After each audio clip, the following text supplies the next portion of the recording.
It is your boy J Smooth HD, and you are now tuned into the COD Show podcast. Kill him. Let's get it. Welcome to the COD Show. COD Show, COD Show, yeah. Welcome to the COD Show, player. And we are back here. This is diddyonasis, and we are back with another one. This is the COD Show podcast, and you are tuned in to the COD Show podcast. I am your host, diddyonasis, extra smooth diddyonasis today. You know, top left, top right. You can understand the smoothness in my voice. You can understand why I'm so smooth today. Hey. But now, mic check, 1 2 1 2. It's your guy diddyonasis, aka Onasis Killer. Welcome back to the COD Show podcast. Yes. We're here. I'm hyped. Special guest. We've been planning this for a while, probably over a month now, but no time is like the perfect time. And we're here today, man. COD Show podcast. Check out my guy, top left, top right. I can't never get this right. I don't know if I have my camera flipped, top left, top right. My guy, J Smooth is in the building. J Smooth HD. All right, one of the funniest guys on Twitch, man. What's up, man? Welcome to the COD Show podcast, man. What's up? I appreciate y'all having me here today. It's been a long time coming. We've been playing this for a minute, but I'm just honored to be here. You know what I mean? I appreciate the love. You know what I'm saying? Smooth gang, y'all know who y'all are. Smooth gang. Y'all. You know what I'm saying? And, you know, we're here to have some fun, baby. Let's do this. Man, you can tell by the amount of shoes my guy has in his background that he's fucking rich, man. You can tell, man. Salute to that, man. I'll be honest, that's Foot Locker. I work at Foot Locker. Oh, that helps me boy out a little bit. What? Hey, yes, podcast, COD Show podcast. We just found a plug. Yeah. We just found a plug. El Plaga. My bad. Excuse me to my Spanish folk, man. Man, what's up, man? Thank you for coming through. I always like to thank my guests immediately before we get started, man. I appreciate you coming through and taking out the time, you know. I know y'all boys be out there on the grind on that Twitch, man, and everywhere else on the stream game. The stream game is crazy, man. It's a huge boom out there on Twitch. We'll get to that later, all right? Yep. Let's talk about your 2020. How's your 2020 going compared to the start of 2019? I remember I saw your video, you were talking about 2019. It started off trash. Yeah. How's your 2020 been compared to 2019? So at that point last year, I was a little smaller in my YouTube, so I kind of wanted to express myself. Personally, I can't really remember too much of what was going on at the time. Just there was not a lot of positive just in my life. I tried not to hold on to it. I tried to build off it and, you know, move on and, you know, just build off positive energy, not negative energy. Right.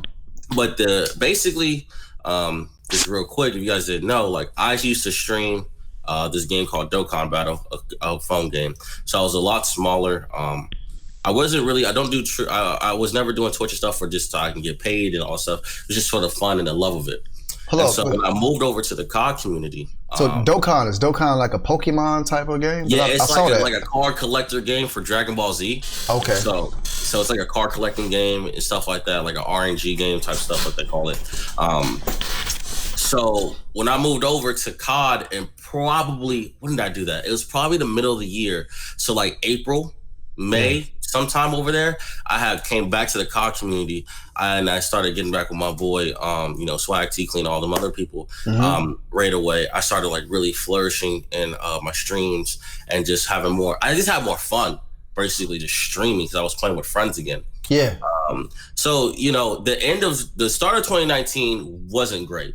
But the end of 2019 and going into 2020 just kept going. It just keeps going and keeps going. Yeah. And you know what I'm saying? I'm just gonna try to keep building off of it. But 2020 right now has been amazing. Yeah, that's when we began our talks, when I started seeing you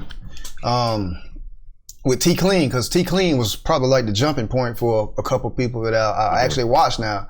You know, T Clean, friend of the show, been on the show like 2018 or something like that, into 2018, but I was like, yo, this dude, like your voice. I was like, cause who the hell is this in the chat? In his group, team, whatever. I checked it out. J Smooth. I was like, damn, he's black. All right. So I started checking you out, started following you, and man, salute to that. The end of 2019.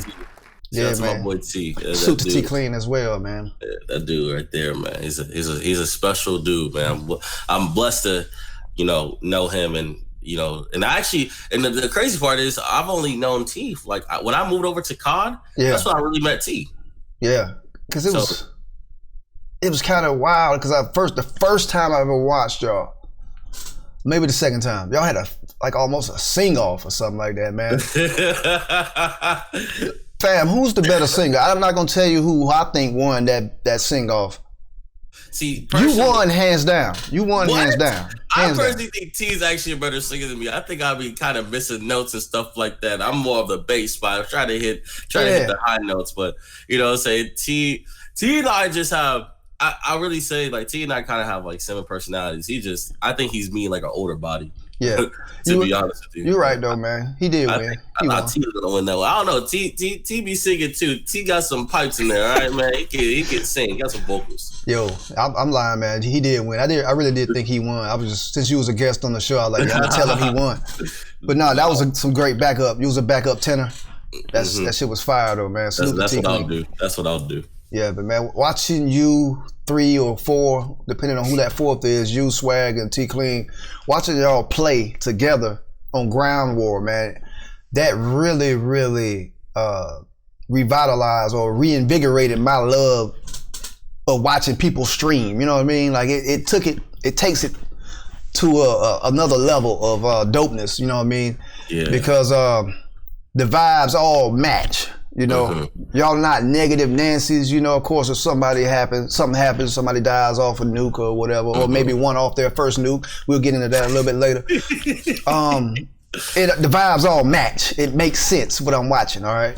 Y'all three, suits to y'all, man. I love watching y'all get down at the same time. It's crazy that I'm even kind of in that group, but you know, this thing's worked out for a reason, and so we'll probably talk about it later. But you know, Chris is the Swagg. I call him Chris, but a lot of people Swagg. Swagg is like low key that vocal point of how we all came together. So you know what I mean? Because I've known him since I was 14, so we went to high school together. Word. So that's why when people always ask me about stuff, my situation is so unique. Like. Personally, like I don't want to toot my own horn, but I'm gonna be honest. Toot it. This is where you toot the horn, bro. Because you're not gonna be able to toot it anywhere else but the COD Show podcast. Jay Smooth, you're the Smooth. I was the first person to ever present Call of Duty to Swagg. What? So yes. Okay. So virtually, maybe I don't want to go that far. But no, tell the truth, fam. If I never presented Call of Duty to Swagg, we may never have a Swagg today, guys.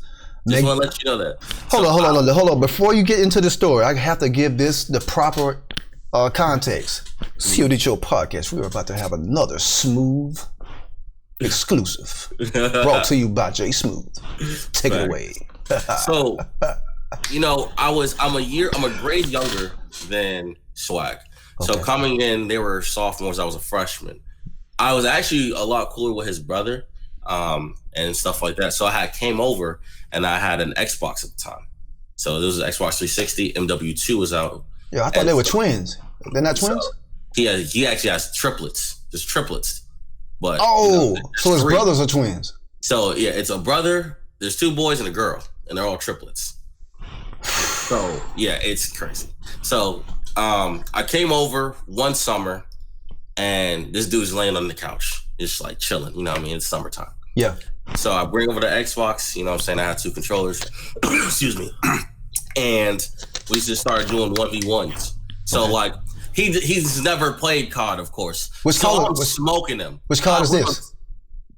Which COD? This is MW2. MW2. So we're on Scrapyard doing 1v1s, you know what I'm saying? And I'm smoking them like, I'm just doing 360 snipes, even though I'm not the greatest at that. I'm just picking him off. He doesn't know how to play Call of Duty. Right then and there, I saw his love for it. Like, I mean, instantly. This dude was like, every single time, he's like, bro, bring over the Xbox. Like, bro, bring over the Xbox. Yo, bring over the Xbox. Yeah. He loved Call of Duty the first time he touched them sticks. And, you know, he, and then his mom, shout out to Mama Swagg. She's one of the greatest women ever. Yeah. He begged her for just a 360. That's all he wanted for Christmas. It's like, I just want a 360. I just want a 360. I just want a 360. Okay. And I think at the time, BO2 had came out.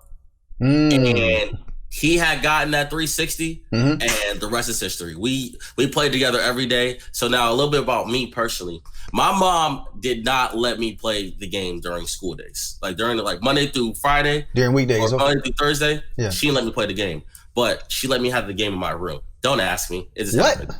So anytime I came home before her, which is I only played basketball in high school, played a little bit of football, but if I ever got home before her, of course I'm on the game. I'm playing. When she's asleep, I'm on the game, of course. So we used to play all the time. And one day, so y'all are online, you and Swagg at this point? Playing MW2. But you started out playing split screen. Yeah, we were playing I was at his house just playing split screen, just doing 1v1s. And then he had gotten his own Xbox, and then I had mine at my house. So we were playing online. So at that time, he was Cali Swagg, and I was XWSJ JoJo. And we're playing. Wait, what? Yeah, those were our gamer tags. We're like 13, 14 at the time. Yeah, I remember this.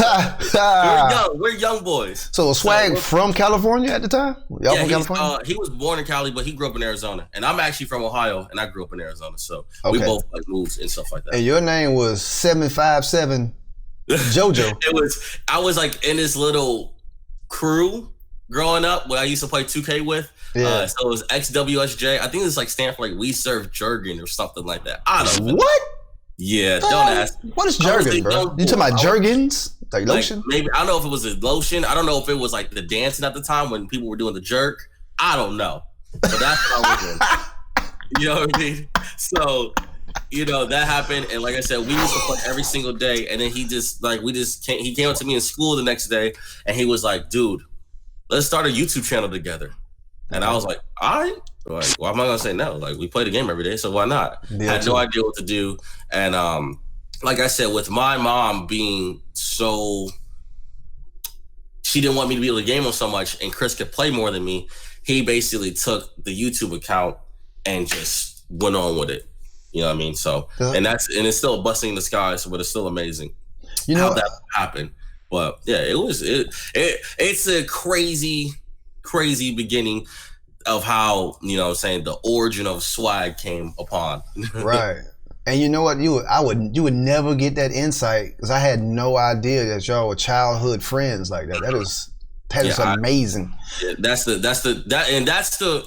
is the greatest thing about everything beyond Call of Duty, beyond YouTube, beyond Twitch, is that we are on this is almost 10 years of friendship.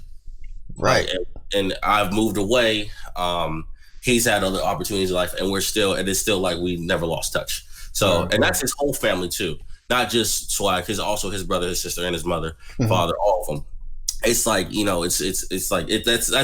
my second family. I always say that they're my second family. Wow, man! Salute to that, man. That is a fire ass exclusive, man. A smooth exclusive. Never knew. And we're skipping ahead a little bit because you brought it up. Your YouTube page, your YouTube channel, your first upload was in 2013, Black Ops 2. I think it was some of those videos need to go unlisted and privated. When you start off on YouTube, you just got some crap on there. And that's probably what I have. To be honest, I have no idea what it is. I think it was actually supposed to be because we used to do GBs. Okay. I don't know if that was supposed to be some video evidence for GBs when they try to dispute, or it was actually a video. But I tried it, and it was something that I just didn't know what to do and was used to, and then I was just like, all right, whatever, and I kind of just left that alone. Yeah. And then I probably didn't make another video till 5 years later, 4 years. It was something like that. It was a huge gap. I do remember that. So that is just because I still didn't take YouTube serious. I didn't really take YouTube serious. And it was also something that, it was just difficult for me. I don't know. I didn't know where to start. The hardest part for me was getting the content. Yeah. I think everything else could follow suit, but just getting the gameplay. And I think that's still personally a challenge for me every day, is, what am I going to post today? What is something that people are going to watch? What do people want to see? What is something low key? You know what I'm saying? Especially for me being a smaller YouTuber still, I got to somehow grasp people's attention to come watch my channel. So that is always the biggest challenge, is the content. But streaming for me is was easier, and that's why I kind of like streaming a lot more Yeah. than YouTube personally, because I can just click a button Right. and just go. Super easy. And I had a question.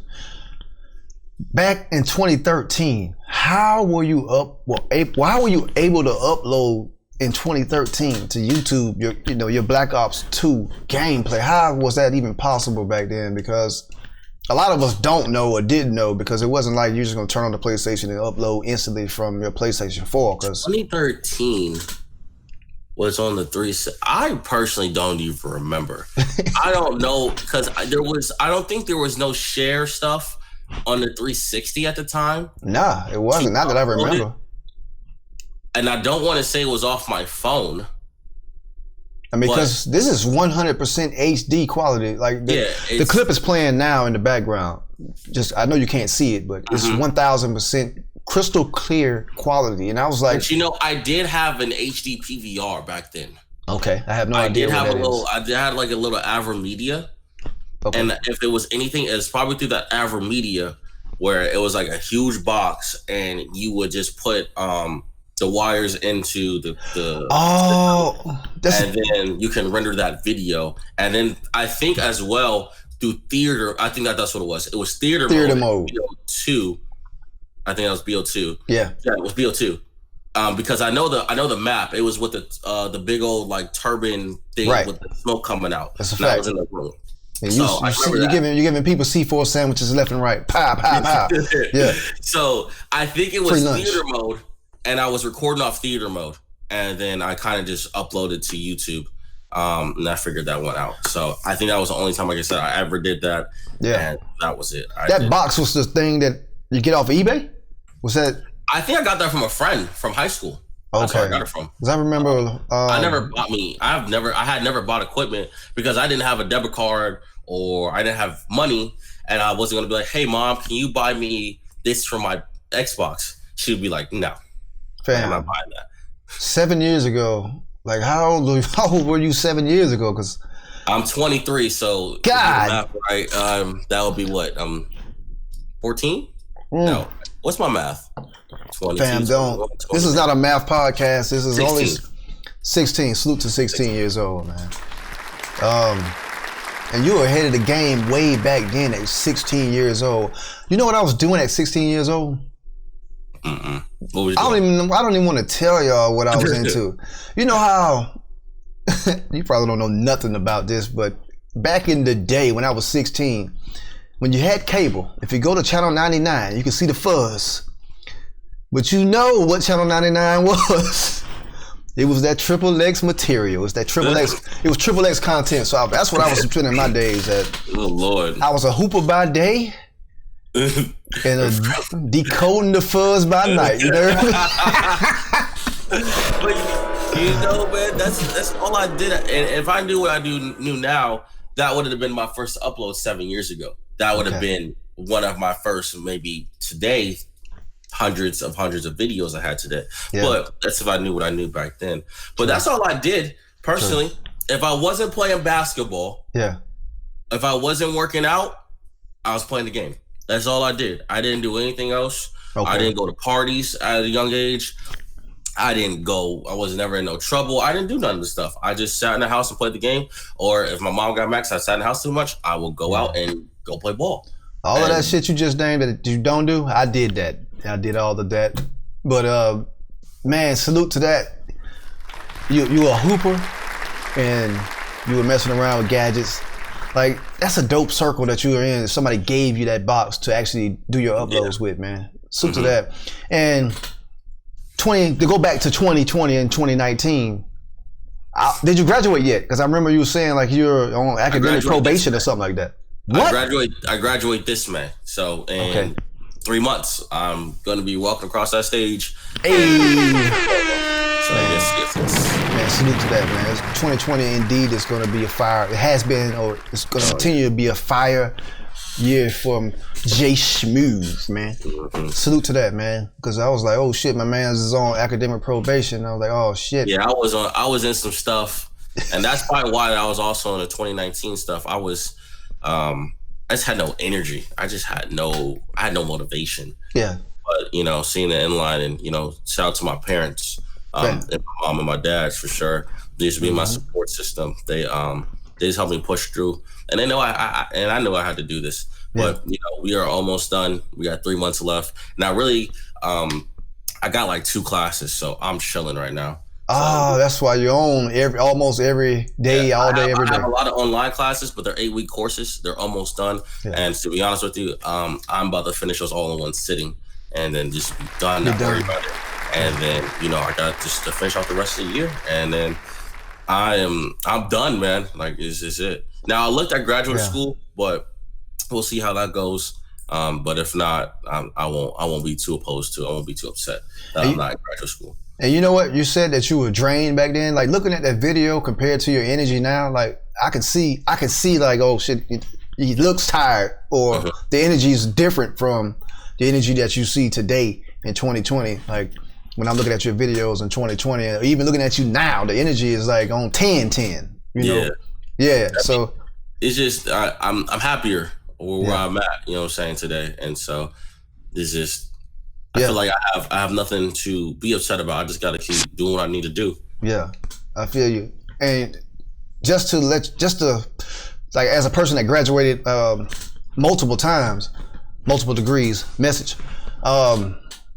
seeing the look on your parents' face once you cross that stage or get that diploma, or they're at the ceremony, man.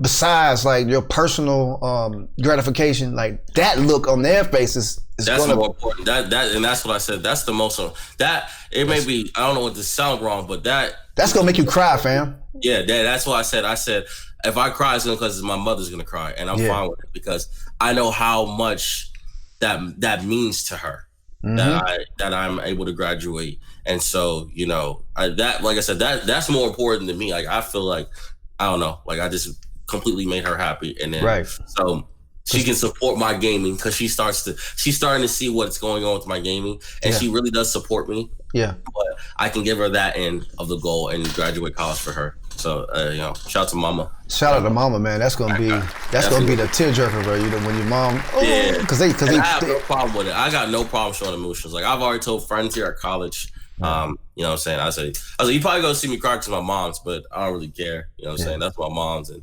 that and going through and knowing what I went through in my life, that's gonna really mean a lot to both of us and basically my whole family. To be honest with you. And the real kick is gonna be like when you realize like, yo, they invested so much into you or me or whatever, and you're gonna be like, that's like they really love me. They invested a whole lot in you. They took care of you. They wiped your ass when you were little, and what am I talking about? Everything. Yeah, man. Like, man, salute to the parents, bro. Salute to the parents, man. If you're blessed enough to have parents in your life, man, or still living, because Jesus Christ, man. Look, man. Salute to the parents. I'll say that. Salute to the grandparents, man. Yes, sir. Basketball coach. You mentioned that you were a hooper. And one of the reasons why we kept pushing back the interview was because you a basketball coach. You have game day, man. That's what made me think that you were 40, that and your beard and your afro. I thought you were like 42. I was like, yo, this man is 40. He's a basketball coach. It's, God has put me in so many opportunities that it is crazy. Like, I never thought I was going to be coaching, of course. Not at 23. I started at 21. Coaching? Yeah. This is my second season, and I was 21 going into 22. So, and I never even thought I would be doing it right now. What type? What basically just happened is... what type of, what level of coaching? Varsity assistant. Oh, in high school? Salute to that. So, the fact that I'm a varsity coach, assistant coach at this level, it's pretty crazy, I like how did you get into it? So I played basketball with one of my colleges. So my college, the women's basketball coach here at my college I go to, he has like game days, like game nights. So like they'll do pickup. So I got invited to come, got invited to play. So I play every Sunday. Even today, they even made me play, and I may even go play later today, to be honest. Okay. So there's just people throughout the community who live here who are like just locals and stuff like that. And some guy, he was talking, he was a former officer here, and he's a coach, and he was talking about it. And I just went up to him and I asked him. I just said, "Hey, like, you know, like I know you guys in off season. It's like, is there any way that I can come help you guys out, whatever, states like that?" And he loved my demeanor and loved how I act. And he knew we kind of stand for the same things with basketball. Because when it comes to basketball, I'm very, very passionate about it. Yeah. And I love hoop. It's my favorite sport. It's beyond my favorite sport. I talk basketball every day, all day. I eat, sleep, think basketball. Okay. So he brought me along, and basically the rest was history. And I've gotten to do a lot of things that a lot of young coaches are not able to do. Like, I've got to implement my own plays. I've even ran practices. I've ran workouts. Yeah. I've done something. Like, I've done like coaching stuff, not just sitting and doing a stat book. Like, wow. I'm actually coaching. Like, I have like my own drills. Like, I'll have my own time to it. And I work with the guards. So like, we'll do position groups and I work with the guards and I do this and I do that. And I watch film. Like, I've done like actually a lot of hands-on coaching. And so it has been, like I said, it's been a crazy opportunity. Like I said, I never thought I did this. And I'll say real quick, I remember when I was leaving for college. I was 18 at the time. Now, if you can imagine this, at 18, I didn't have facial hair and I had short hair. I never had facial hair because I always cut it. Because I just cut it. So when I moved to college, I wanted to look older. So I just said, all right, let it go. And I didn't think it was going to get here, but it got here. Fam, so, you look, well, I'm not going to say you look 42, but I thought you was 42. I look like I have been through family, and I am. Dog, you look like a dad. Trust, I definitely know. You like somebody's dad, man. When I walk around, they like, how old are you? I'm like 22. Fam, like, you look like T Clean's dad. Yeah, I get it. I definitely get it. Man, sorry, T Clean. I'm my bad. I should have said that. Damn. I remember I was looking in the mirror before I left in my bathroom, and I said, when you come back, you're probably not going to look or act the same. Okay. Probably not going to know who you are. And every time I keep coming back to that mirror, it's always something different. So, but the fact, like I said, I'm a basketball coach. I did this for 2 seasons. So you call time, like, have you ever drawn up a play like the? Oh yeah, I've drawn up like the inbound play, like, hey, just like with the notepad or whatever. Because I remember I was playing basketball like that was the shit. Like when the coach said, hey, he just drew the play up, set the screen, blah blah blah. Yeah, break. And we have my school. We have some challenges, but I've sat there and drawn up plays and talked to them about this and that. And like I said, it's a crazy blessing. It's a crazy opportunity that I've gotten. Yeah. But yeah, I've done like anything you basically think of, I have basically done. Besides basically stand-up coach, I make a few substitutions. I don't call my own timeouts. I can't do that. That's a head coach. Yeah. But I've basically done anything you could think of. How's the season going? The season this year has been a struggle. I'll be honest. We've had a lot of adversity in our school and our team. But it's a learning process. Talking to my mom again about stuff like this. She's a registered RN, like a nurse, and she like works for like it's like a directory nurse. So she's like high up with a lot of she deals with a lot of people. So talking to her about something, she has given me some great advice. So just basically being patient and going through things, and I'm being tested through these opportunities, so I know how to act when things are good. So it's been a lot. It's been really draining, to be quite honest with you, but it's all right. What I'm saying, we're getting through it. The season's all right. Man, that's dope, man. You're a coach. To be an assistant coach or assistant basketball coach, I don't know the rules out there in Virginia or where you are out there, but I know here in South Carolina, I think when coaches had to be teachers or something like that. So head coaches usually have to be teachers. Okay. Assistant coaches doesn't matter. Okay. It doesn't matter about assistant coach. Now, sometimes there are some coaches who are not teachers, and they can kind of like I think they'll want you to be a teacher, but you don't have to be. Gotcha. Just basically being in that community, but it's just knowing how to treat kids. That's the biggest thing, and that was my biggest fear about being a coach. Is saying like, I'm 21, like how do I get this 18 or 17-year-old to listen to you or respect you? Yeah, and that was my biggest fear. But that kind of just happened naturally, and I think I've done a fairly good job at being a coach. Right, man. Salute to that, man. Do you see yourself continuing to coach, or is it just something? I see myself wanting to help kids get in college. Man, you're making a direct impact in the community, man. Yeah. Man, salute to that, man. That is it's somewhere. So like, I got like a story for everything. But man, come on with it, man. You 40, man. You gotta have the stories.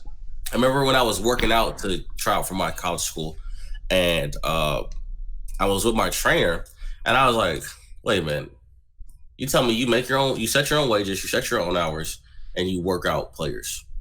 Like, why is that not about? That's dope. Like, so right then and there, I kind of knew I wanted to be a trainer. So actually, when I go back to Arizona, this past summer when I went to Arizona, I had met a kid, and like I said, I'm working out. I got brought upon myself a point guard. He just graduated from Crown College, and now he's playing professional basketball in Kenya.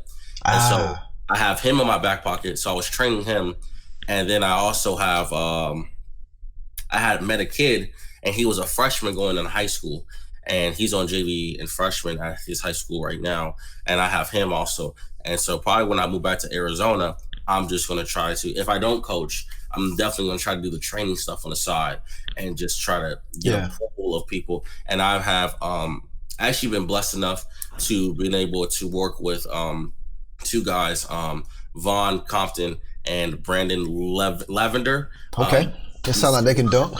They're two really big trainers in Arizona. Okay. And I was an internship for them for a little bit at home. One of them actually has this kid named Nico Manin. He goes to University of Arizona. He sounds like he can hoop. Miko Manin. He's dunking on everybody. He's a freshman, and he was posted. I think he still is, and he's projected to be a lottery pick this year in NBA draft. What? Miko Manin, man. I'll look him up. I'm gonna look him up as soon as we get out of here. If you actually go and you scroll through his Instagram a little bit, if you look probably like July. Around June or July, that time, there'll probably be like a little picture of him shooting. It's gonna be me in there. You can see me. Hey, do y'all take trips to the Peach Jam? Have you ever heard of the Georgia Peach Jam? You never been to Peach Jam? YBL tournaments. I haven't been. Besides actually Vegas, to be honest. The reason why I asked because that's in my backyard, North Augusta. Yeah. Augusta, that's my area right there. Yeah, Peach Jam's big. But yeah. Man, that's lit that you're directing, having a direct impact on the youth, man, through your coaching. And if you're coaching, you're automatically a mentor. You know what I mean? Some people don't really recognize that because the kids 100% have to look up to you to respect you without calling you an old bum and you don't know what you're talking about. So if you don't hear that from them, they actually respect you, bro.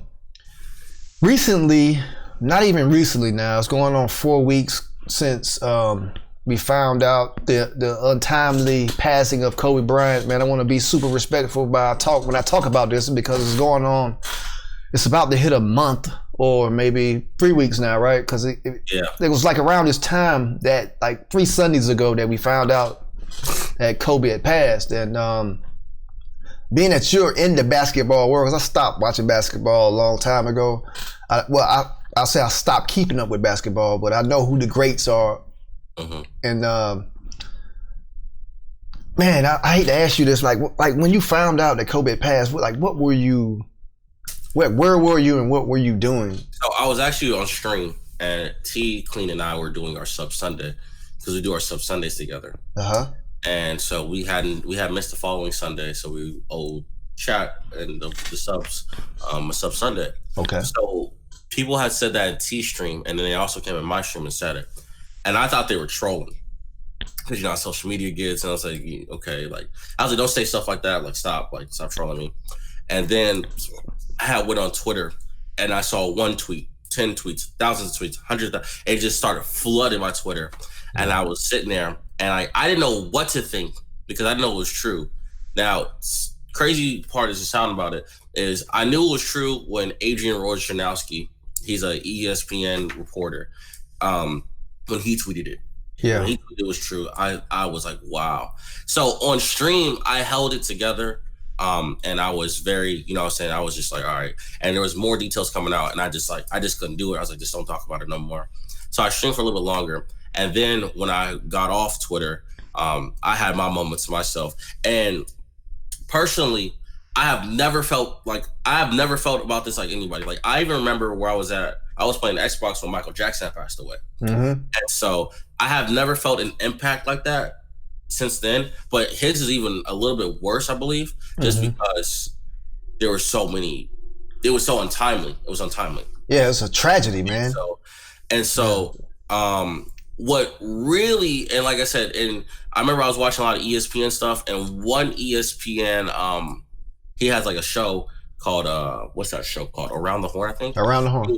He was saying like it's okay to feel upset even if you didn't know him because it still felt like you know him. But the thing that had me set off the edges was his daughter. That was what really, really, really, really like kind of like broke me down. Because I understand him as a man, he still had a lot of things to do in his life. And he's a father. But seeing also his daughter, and they were on the way to a basketball game. Yeah. Like, of course. There's other young people on the helicopter as well. 13. Yeah. I think. And so, and on top of it, of course, I guess if they would go there together. But it was very, very overwhelming. But I get to a point where, I believe that we're allowed to grieve for a certain amount of time. Actually, they're even putting his memorial on ESPN, I think, in the next few days. The 24th. So a lot of people will probably, next Monday. Yeah. So I know a lot of people will probably grieve again. But at this point now, I think after all of it, it is still really hard to believe. But at this point now, I think it's time for us to now. This is how I say it. We should now start celebrating his life. Right. It's time to start celebrating what he did for us as people, as a basketball player, and everybody else, and even his daughter Gianna's life as well. So, but at that point, it was crazy. Yeah, I just didn't. I literally felt the world stand still. Like, yeah, man. Like just similar to your story. You and T were having sub Sundays. I was in stream. I wasn't streaming because I usually do Sunday Slaughter, and where I stream and I'll play with some of the homies.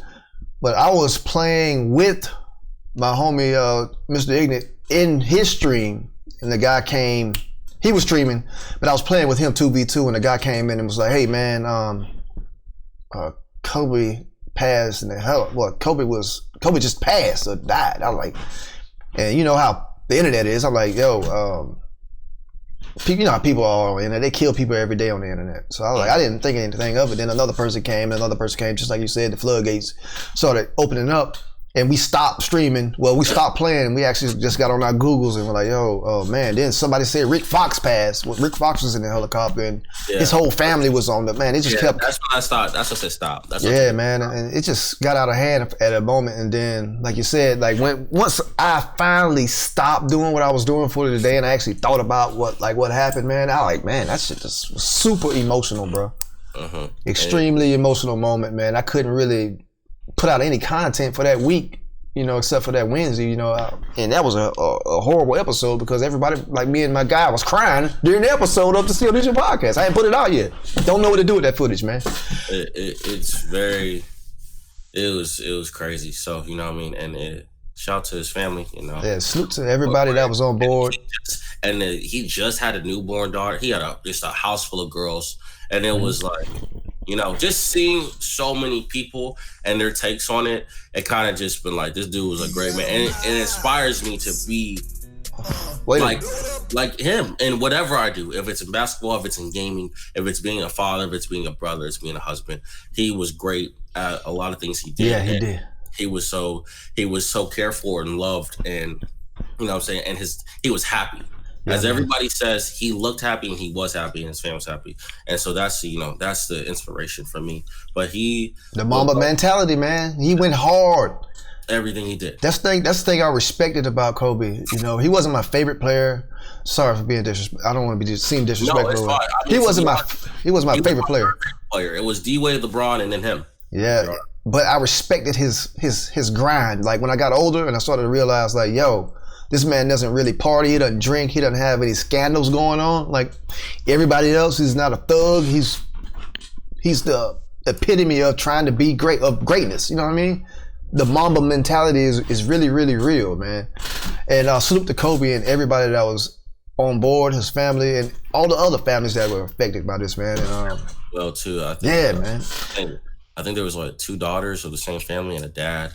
Yes, man. It was crazy. And even the pilot, even though pilot made a mistake, even though to his family as well, to everybody, you know, that is, it's just very tragic. And people forget about the pilot, man. Everybody, I keep forgetting about the pilot also, man. Salute to that pilot, because he's probably made that trip thousands of times, man. Yeah, because I think they said he's done like 10 trips with him. So, you know, it's very unfortunate. And it's still kind of like, it's upsetting. But like I said, I think I've got all my tears out. And like I said, I think now I'm moved on to the next stage of just kind of accepting it. And, you know, I just want to celebrate his life now. That's right. Just the things he did. I do need to get I do have a Kobe jersey. I need another. I have a Christmas LA jersey. But I need another, just a retro type of purple and gold jersey from him as well. I get an 824. But you know, like I said, that guy is he's a special man, and his daughter, like I said, that's the thing. Like I said, to me, it keeps going to his daughter, because you saw what she was gonna be. You saw what she was gonna be, and so so the fact that she can't live out her life as well is kind of it's really upsetting. You said it perfectly, Will. Let's switch gears, man. Salute the Code and the Bryant family and everybody that was involved or affected by that tragedy. Let's switch gears. Let's talk about Twitch versus YouTube, man. You started out on YouTube, right? Just like you started out with Xbox, right? When did you, like, what made you upload to YouTube? Like, where you are with, like, that particular gameplay on Black Ops 2? Was that particular gameplay like so fire that you were like, yo, I'm about to upload this to YouTube? Like, I'm fire now. I'm that man. I know you said that you and Swagg started a channel together. What happened to that channel? Is it still up? Is that the channel that you use? The channel we started together is Swagg account. It's Swagg's. Oh, it's the Swagg XBL channel. That's his channel. So that is the one we started together. What was the name of the channel before that? Sorry to cut you off. I don't remember if we even had a name for it. It was probably going to be like JoJo and Chris. What? Because so for JoJo me, and Chris. Just our names. Because for me, Swagg wasn't a thing yet, and for also me, I know we're going to talk about this later, but I mean, if we can't, we talk about it now. JSmooth HD didn't come until I actually made my Twitch channel. So okay. When I uploaded back then, I don't know what I was uploading for. I think I was just uploading to upload. Like, to be honest with you, like, I don't know why I even uploaded that, and I still couldn't tell you to this day. So you talking about the BO2 gameplay? Yes, the video from 2013. I don't know why I even upload. I don't know why it's still out there. I need to freaking private it. So. It's lit though, man. So like, I don't know if I was even talking in it or if there's just gameplay. Like I said, I had no end goal of it. I think I just wanted to upload it or just a test, right? Yeah. Maybe. But it was, like I said, with Swagg, the Swagg channel, I think we were just gonna call JoJo and Chris because we were new to the game. So we're gonna do a dual channel because that was gonna be our dual channel together. Okay. But JSmooth HD didn't come upon until I made my Twitch channel, actually. And JSmooth is your gamer tag, right? Yeah, now that's like everything is JSmooth HD. What was your first gamer tag, and how did you evolve into JSmooth with the current gamer tag? So my first ever gamer tag on 360, I don't want to really say because it's going to say my whole government name, but it was one of those guys. It has JoJo, my last name. And then, like, my mom told me I need to change it because it has my name on it and it's the internet. So, like I said, smart woman. And then I had XWSJ JoJo. Wait, what? XWSJ JoJo, like I said earlier, on my 360, I had it for, I think it's still my gamer tag to this day. Okay. Right now, I haven't changed it. And then, so that was in 2010, 2011, something like that. And I remember my Xbox. You remember Xboxes, sometimes when they would mess up, they would get the red ring of death. Yep. So my Xbox had the red ring of death. so we had to send it in. So I went downstairs and played my dad's PS3. Now, granted, I didn't really play PS3 because PS3 was horrible at the time. Sure was. I was on the Xbox. So, but he had God of War and other games, so he just kept me occupied. So I had made an account, and actually, I finally got changed where you can change your name in PlayStation, which happened, a few months ago? Yeah. My name was actually Ohio AZ Killer. Why? Don't know, because I'm from Ohio. I grew up in Arizona, and Killer at the end just sounded cool. Killer. So I don't think I was like 15 when I made that. So I had those gamer tags. Okay. So my choices of gamer tags were pretty bad for a while, but so luckily J Smooth HD stuck, and J Smooth was cool. So Smooth. J Smooth. And if you want to talk about it, you want to know how that came upon? Yeah, where did that come from? Like, are you smooth? So what had happened was, I was doing 2K content. I was doing a lot of 2K content. I was going to go and be a 2K streamer and YouTuber. But I reversed gears, and I'm not going to do that at all. But so I was talking to Swagg about it, and I was like, what should my name be? Like, I need a name, like whatever. As I'm doing 2K. And he said, well, the big guy. It's Chris Smooth. That's the first thing I thought about. Something around like that. Yeah. And I said, I was like, so J Smooth? So we were like, J Smooth? J Smooth. And he's like, yeah, do J Smooth. And then I added the HD at the end. Okay. I added the HD. Now, hopefully, I'm going to have high definition. I was about to say, like, high definition wasn't even around back then. It wasn't. That was probably 16 or 15. Okay, yeah, HD was around. I was about to say, but it sounds way better than J Smooth SD, standard definition. Exactly. And then I think just J Smooth was too like it's just too plain. So like I said, I added the HD at the end for a little flair and just to be different. Right. You know, that really just became upon because of the legend Chris Smooth. Chris Smooth is the OG legend. Salute to Chris Smooth, one of the first YouTubers I've ever seen in my life. Yeah. All right. Oh, that's a dope story though, man. Paying not homage, but as a homage to Chris Smooth, man. Salute to that, man. HD, J Smooth HD definitely sounds a whole lot better than J Smooth SD. All right. Yes, sir. Yes.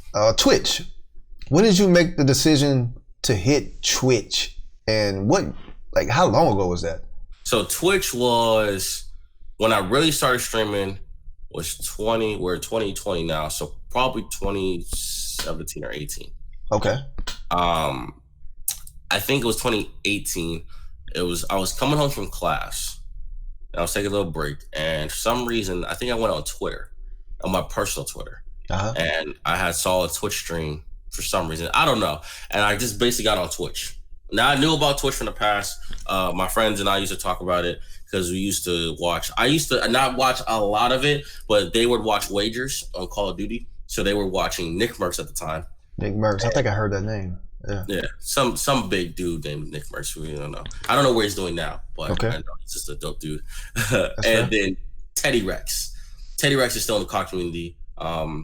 Right now, he still does wagers and stuff like that. I think he's on the competitive team too. What is? Explain to us what wagers are, because. So wagers is just basically when they go on to the websites, UMG, GBs, and they just find a match, and they may do like $5 wagers, $10 wagers, $100 wagers, and basically going to take all type stuff. Okay. And, it's going to be probably S&D that they did S&D wagers. So they'll have their competitive team. So they're guys, so like probably 4 or 5 people. It's their 4 or 5 people, and they all bring in their money, and they go online, and they just do basically $100 games, basically talk like that. So they were doing wagers, and so that's why I knew about Twitch. So Twitch wasn't like unfamiliar for me, and that was in high school. So in college now, I was into 2K. Yeah. And so actually, I said this before. Shout out to my boy Chinzo323 and my boy Great the Jet. Those are the first 2 people's streams I've ever saw. Okay. And I'm in Chinzo's stream. Yeah. And I'm sitting there watching it. They're talking about basketball. They're talking about music. They're talking about food. They're talking about just whatever. bumping music, having fun, you know what I'm saying? People trolling, doing whatever the case may be. He has like 200-300 people in there. And I'm sitting there looking at this. And I was like, I could do this. Yeah. I could for sure do this. The energy, I could do this. Yeah. So, you know what I'm saying? I go in and I remember, I guess my first stream was actually my birthday in 2018. And so I go in and I just hit start share. I just started a stream on my PlayStation actually. I was streaming on PlayStation for a few months. And for some reason, maybe I thought 200 people were just going to pop up with my stream. I don't know how that works. But as time goes on, you know what I'm saying? I was sitting there and that was my inspiration because I said, I know I'm going to get there. Right. Just how to get there. But I sat there, I'm looking, I'm saying there's all these people just chilling, watching this guy, talking about music, people requesting music, all this stuff like that. And I'm like, I could do this. I got a question. During those early days, when you first started your Twitch, and like you were saying, you just thought that 200 people was gonna automatically show up. How was it just streaming into empty darkness? Like it's just you and one other person or two other people. As I always tell people, shout out to Nipsey, it's a marathon. It's a marathon, right? And I'm a firm believer in if it was easy, everybody would do it. It's true. And I would have had it. So, you know, 2K is a lot tougher too. But if I had friends to play with at least, so it was letting that go by. But I definitely was going through times where Nightbot was the top chatter. Yeah, I still go through that. Like while y'all watching this premiere, it's gonna be like 5 people in here watching this premiere, man. Salute to that, man. Salute to the 5. And you salute to those 5. Yes, sir. You keep building. You keep building and growing. Oh, yeah. Brick by brick, baby. Until one day it just happens. So, You know what I'm saying? It was, and like I said, if you're not in it for the money, if you're not in it for the clout, if you're not in it for, you know what I'm saying, just to get seen, you're in it for the right reasons. So at the end of the day, 5 people or 5,000 people, it don't matter. Right. It doesn't matter at all. Yeah. Like this show is, I have to do something to get these thoughts out of my mind. You know what I mean? Like, I don't know if, like, you have to have these thoughts, like you have ideas that you want to do. Mm-hmm. You can't just let them sit. So this show is a direct reflection of what's in my mind. Like I'm putting it on the screen, directly on the screen in front of you. Like I manifested this whole show in my mind. Somebody like you in top left, top right. I'm talking to them about content. This has been in my mind for years before I started to try to actually put it out here on the big screen, man. It suits everybody that's digging it. Who else is doing that? Man, I don't know, man. Appreciate you for like joining me, you know what I'm saying? But you know what I'm saying? And I appreciate it, as I said, once again, having me. So but yeah. And we all have we just keep grinding, you know what I'm saying? We keep grinding. Keep grinding. We'll see the benefits of it. And you're on Twitch, right? So this is 2018, you're on Twitch? Mm-hmm. In 2018, probably 2017, 2016, your man's is on the ascent. All right. Are you seeing this? Because I don't think he was on Twitch at the time. You're seeing YouTube, right? But you're on Twitch. Are you seeing the ascent? Are you like watching it? So when I started, he was... Your man's, when I mean say Swagg, of course. Yeah. I don't know if Swagg had hit 100K yet. I think when I started watching, he was like, I think it was like 69 or something like that. He was probably not 100. So I would pop in and out. Uh-huh. Because I was just living college life. So, you know, I was going to parties and I was, you know, hanging out with other friends and like, I'm not playing the game as much. I almost sold my PS4 because I wasn't just playing the game. Like, for what? Yeah. So, and we were also in 2 different communities.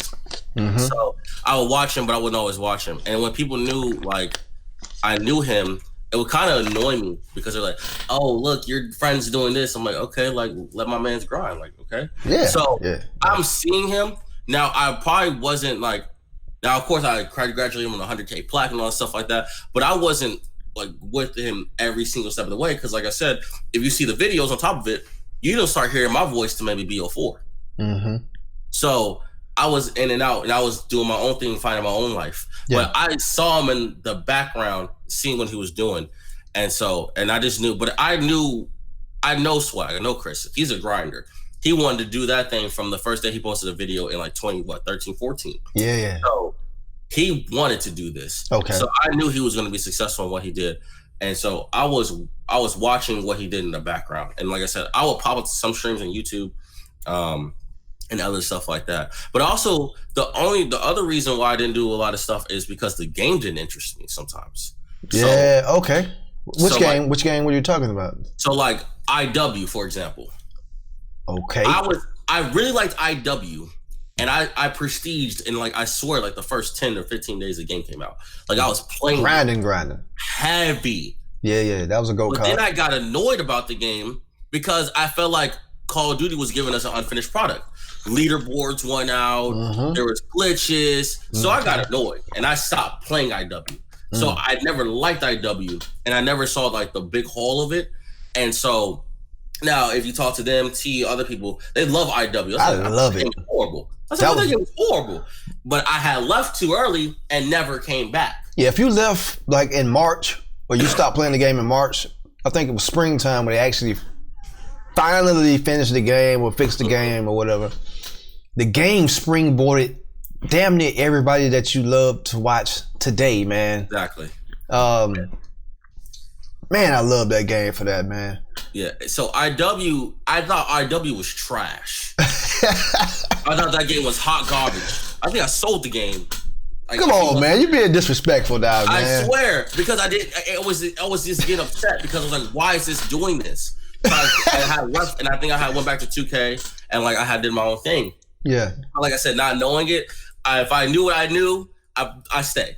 But I didn't know that was gonna happen. And see, even stuff like I would pop up in the streams, and he'll say this, and he'll tell you this. But for me, when I would watch some of his streams, and when World War II was out, that's the game I hate the most. And I would see his streams, he would just look miserable streaming. Yeah, man, World War II was crazy. And when that's the only game I never prestiged in. I prestiged at least once in every single game.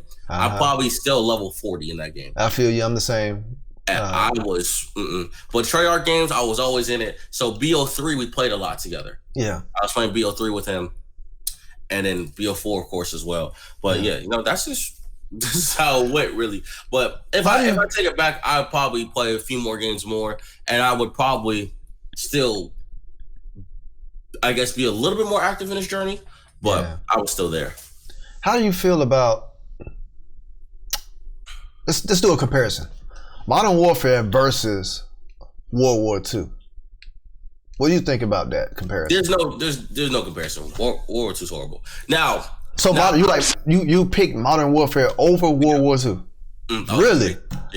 But this is my thing. I was scared going into BO4 or going into Modern Warfare 2 from BO4 or Modern Warfare, from BO4. I was actually really scared because I'm still playing scared. the beta.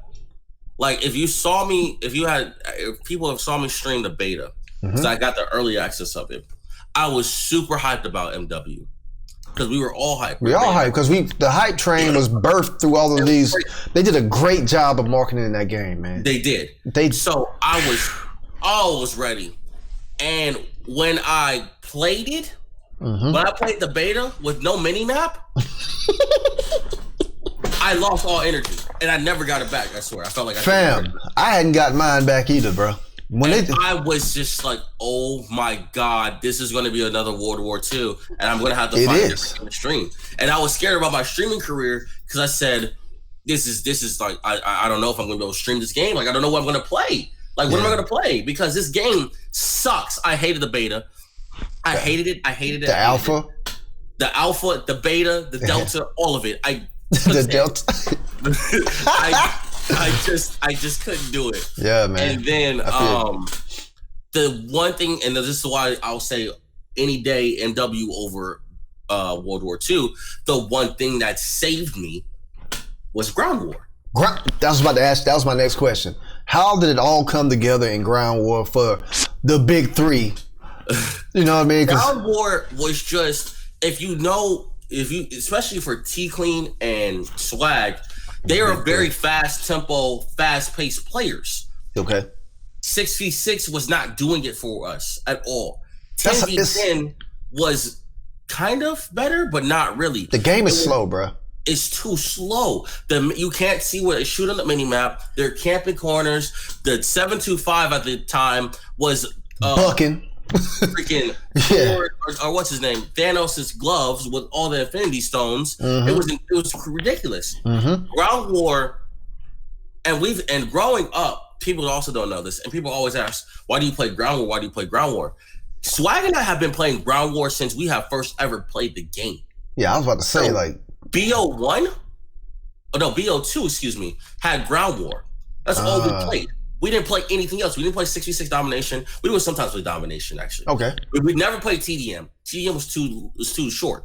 We would play domination, but more than likely we were always playing Ground War. Okay. Always playing Ground War. We loved playing against 16 versus 16 on each side and just going crazy. And so with Ground War this year, it's 32v32.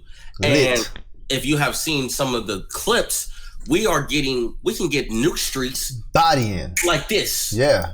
And it's so much fast paced. It's so fun. The mini map is constantly used with UAVs. So it's just a lot more. It was just so much more fast paced and smart and simple. And that's why I'll play some 10v10, but you'll rarely see me play 6v6, and I always play Ground War. And you mentioned nuke streaks, right? Yes. Let's talk about nukes in Modern Warfare. Sorry to laugh. I didn't mean to give her when I said that. All right. I've been watching since December, right? I've seen you on the streaks. I've personally watched you on stream closer than close. And when I first saw your first failed nuke streak live on stream, I thought that you had hundreds of nukes. I did not know that you was you were chasing that first nuke, bro. That first one. And it finally happened January 9th? 7th? I don't know. Last week, a couple of weeks ago. Your first nuke. My nuke was last Saturday.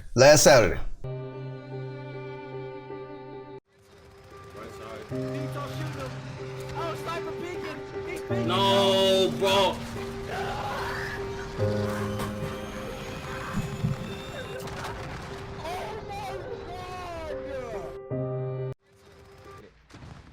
Yeah, literally just stay there. I'll hold it. Oh, I got it!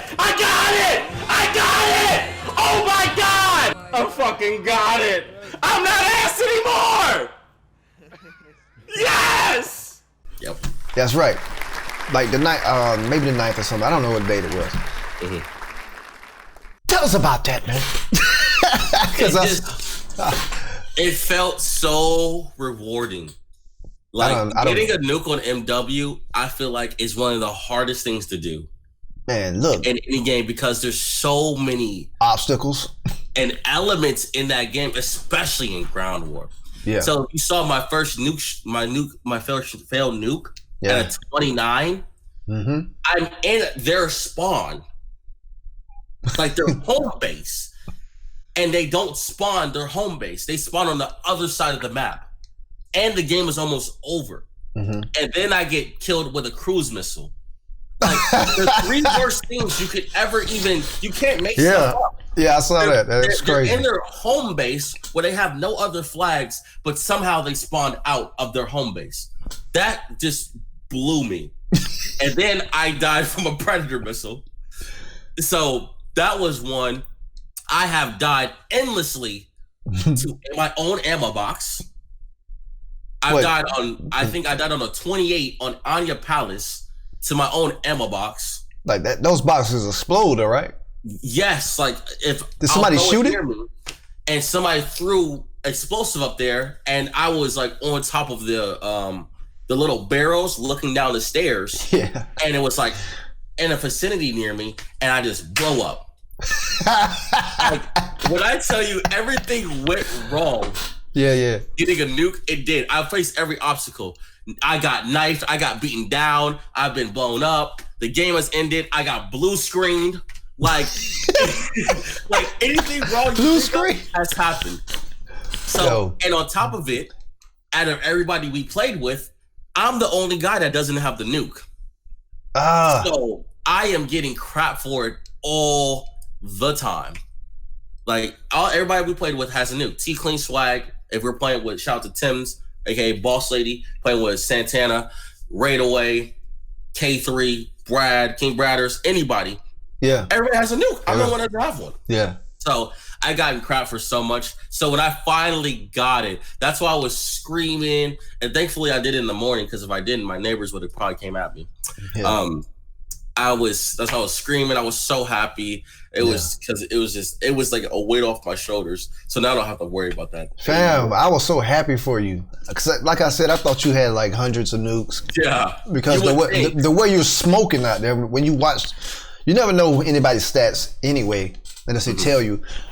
You were smoking it. So I'm like, yo, this man hadn't got a nuke yet? And when I saw your reaction, you're like, yes, I'm not ass anymore. Because that's the real thing. I remember in Infinite Warfare, before I got my first deatomizer, I'm pretty decent at the game, but if you don't have that deatomizer, you're ass. Yeah, it's like in your mind, you are. You know. Yeah.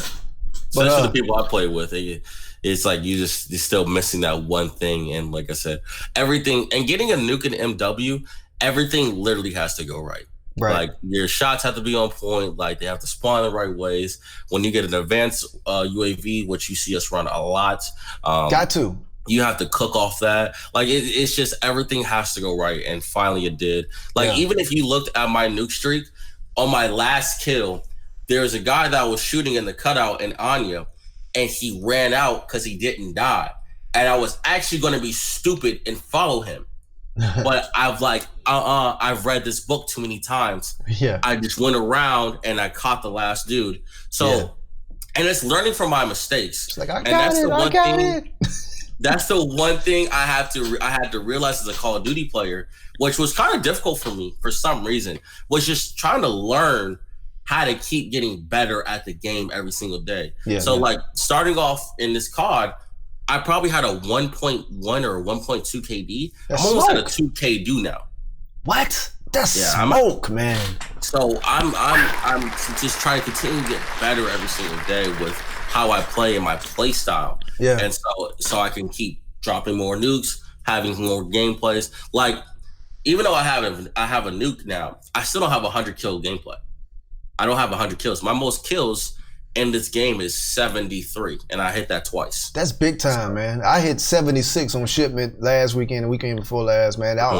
And I hit it, but it was like, it's shipment. Who gives a you know what I'm saying? Like, but 76 kills nonetheless. But look, the nuke. That was your one and only nuke once you got that one last week? I actually got a nuke in BO4. So no, I mean like MW. Oh yeah, that's my first nuke in MW. My first and only nuke. I have died. Like, if I wish they actually show your medals now in MW, but they don't show your kill streak medals, and I don't know why. I'm telling you, I probably have like almost 10 brutals. Like at least. Yeah. Like, and I have at least 20 or 30 relentlesses at least. Like I have been knocking on the door so much. So even like last night, I died on a 25. Okay. So, you know, I've been knocking on the door, but we're gonna get a lot more of those. We got a lot of time. We got a lot more COD to play. Yeah. So we're definitely gonna get more nukes throughout the year. Man, salute to that nuke finally getting that weight off your shoulder. That is a task in Modern Warfare, man. Sure. Question. Modern Warfare. Is this game fun to you? It's fun with the people I play with. Great ass. I can see why it can be difficult playing solo. Right. For sure. Playing solo is just, at least if you have one person, it's fine. Mm-hmm. But I personally think I think Modern Warfare is not the worst game we have gotten. It's just, you have to quote unquote adapt. And you just have to maybe change how you play or just figure out what you're doing wrong. But I think this game is actually not too bad. I think it is fun.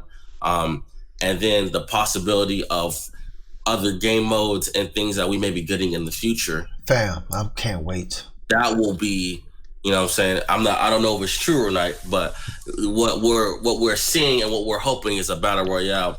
Yeah. And if we get a battle royale, something about And shout out to BO4 about it. And that's why a lot of people, I don't know, a lot of people said they really didn't like BO4, or they were just probably raging at the time for it. I think that's raging. Why BO4 is just such a special game, because Battle Royale bought a whole different new platform to the same game. Yes. And on top of it, you already see how the squad is with, us playing Ground War. So now when we go to BR, it's gonna be a whole nother level of dopeness.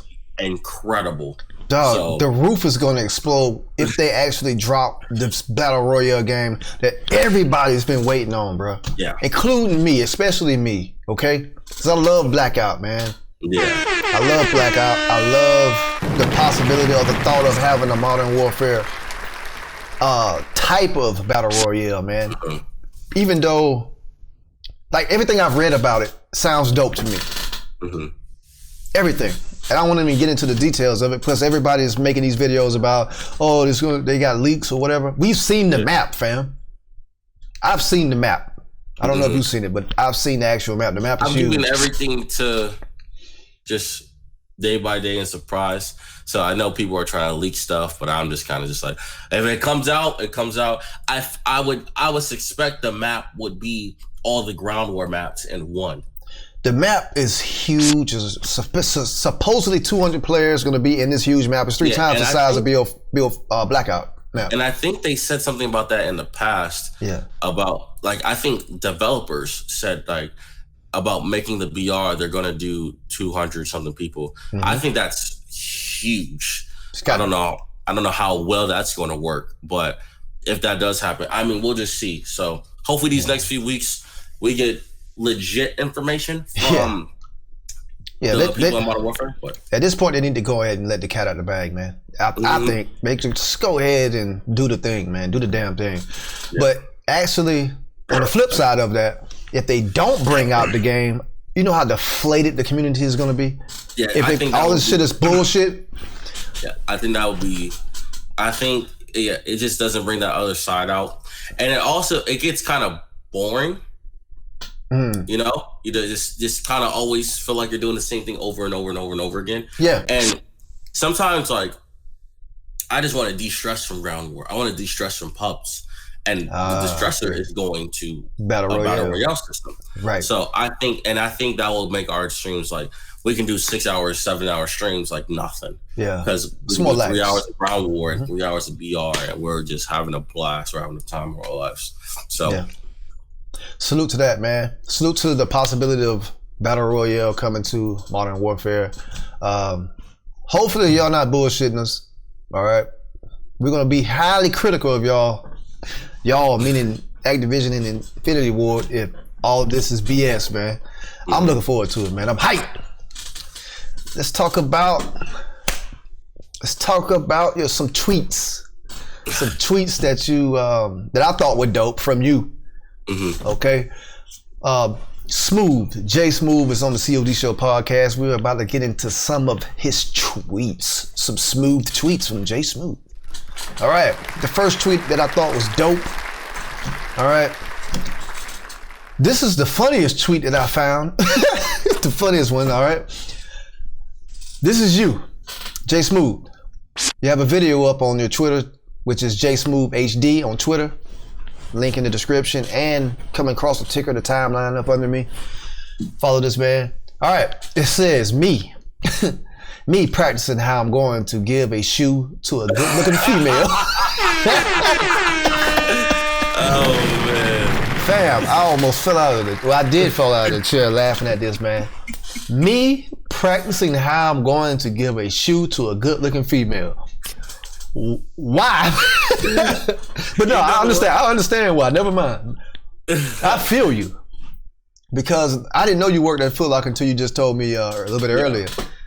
I understand it all. Because if I was you, like, look, man, those legs come out, those toes. Are you going to make her put the little sock on? if she don't got socks on already, Yeah. she needs to have a tryout sock for sure. Oh, you gonna make? Oh, damn. What Yeah, if the feet are pretty, man? You gonna make them? Nah, you need to cover up. All right. I feel you. you. Don't buy the shoe, then you. Then your foot's in there. Oh, you one of those guys. You gotta make a cover up, huh? Yeah, you gotta do. You gotta protect yourself. It's the policy, okay? I don't make the rules. I just enforced it. Protection, huh? Yeah. Now, I actually saw that tweet from. I saw something like that. I actually shout out to my boy Trey and Jay. I saw Jay. He like quote retweeted when his friend is like dealing with a rude customer. Yeah. So I said, "Wow, let's do the opposite, something like that." And it just kind of happened like that. Yeah. So. Hey, that was fire, man. Salute to Trey and Jay. That's yo. That was a good one, bro. That was a good one, man. Next tweet is the craziest tweet I've ever seen anybody post.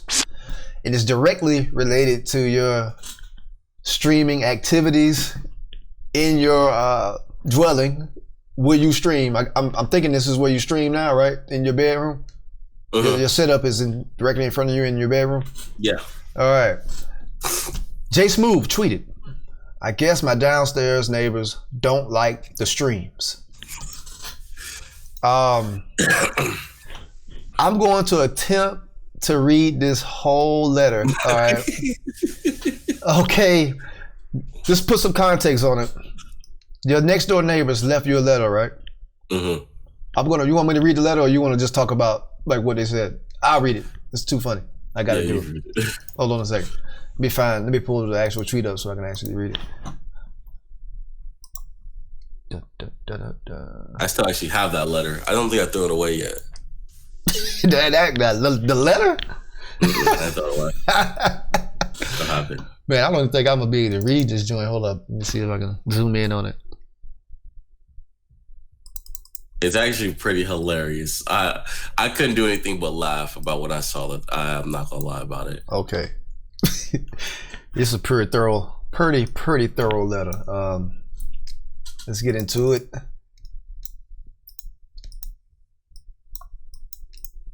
God damn it. Zoom. Okay. All right, this is going to be a crazy attempt at me attempting to read this letter. This letter is dated January the 8th. I think it's a day before you got your nuke. So I know they was pissed off at you on January the 9th, man. All right.